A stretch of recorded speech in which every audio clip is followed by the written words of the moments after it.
Okay, so we're just going to take a quick look at our journal setup for today. I've made a start with my date and title. I have my thinking column. I've got this why section here. It's going to be interesting to get our ideas down as to why we need to be able to do this properly. And then also I've got a section here for collecting contrasting language or counter arguments as well. So places where we can put things that we want to use later on in our writing. So we're looking at planning a response to something that shows prejudice. So we come across something that shows prejudice, we see it, we identify it, we don't like it. What do we do about it? Well, first of all, we need to be able to identify what the problem is. So I give myself a little line, little title, turn it into a box, turn it into a flag, a banner, something like that if you wish to. So first of all is important for us to be able to identify the problem or the issue.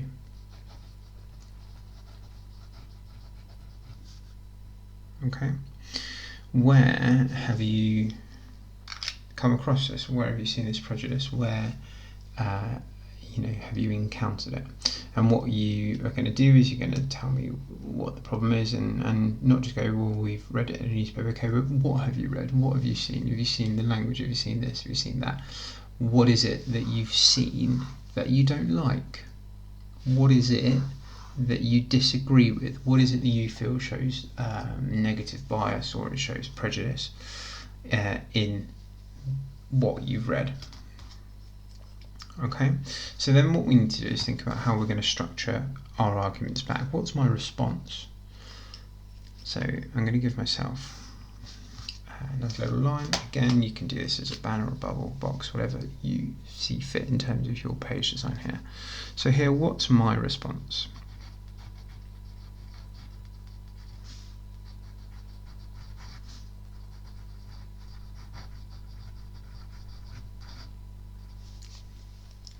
Trying to write around my visualizer again, so it's not the neatest here. So I've got kind of how I'm going to think about this. I'm not just going to say, well, this is rubbish, I don't agree with it. I need to be able to structure my argument properly, and I'm going to need to, the kind of ideal way to do this is to structure it with 3 separate points. So I might give myself a little bullet point here. You can make those bullet points look as simple or as fancy as you like, really. But I'm going to have my point 1.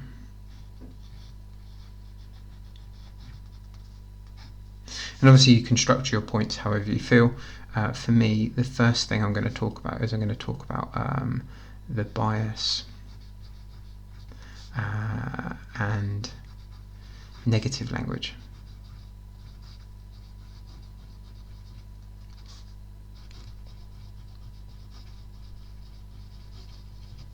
And I'm going to give myself some space under here to come up with some bullet points about what I'm going to say back to it. I'm going to say, well, actually, this shows this. The language that's being used here demonstrates this this point of view. And it's adjusted. It's changing what people are going to feel having read it.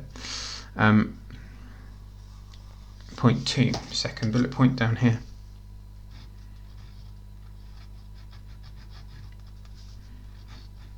Okay, and for point 2, I'm going to be talking about how nothing that's been said in the article has actually got any evidence, so that there's no evidence. So I'm going to say lack of evidence.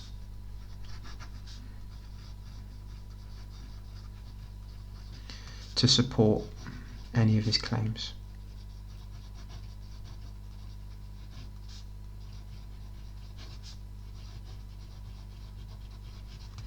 Okay, and then I'm going to give myself some bullet points here to give examples of where he's the author or the journalist has claimed something but not actually been able to follow up on it and provided no evidence for his claim at all. Finally, I'm going to have point 3 down here. Okay, right at the bottom. Sorry about it being a bit wonky on the page. It's quite tricky to write around my visualizer. It's kind of right, I have to move my hand right around here. Point 3, I'm going to put in here, actually, we've learnt much more about refugees, and we've kind of learnt what it's really like. So let's think about here, giving examples.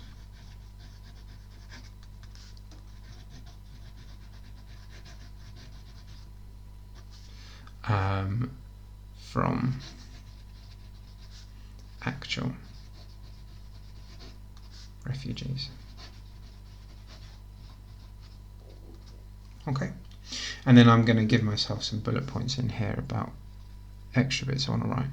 The more I write in here, the more opportunities I have, the more evidence I'm collecting, the more I'm adding to my points, is going to make it much easier for me to structure my argument. So here I'm going to maybe give some examples of the language. I'm then also going to explain what this means. I'm going to say words that he could have used instead, but actually actively chose not to, because he's got a point and he wants to get it across.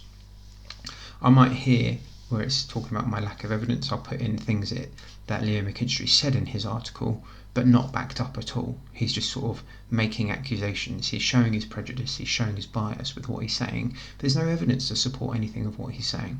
Okay, he's just saying, well, this is true because it's what I say.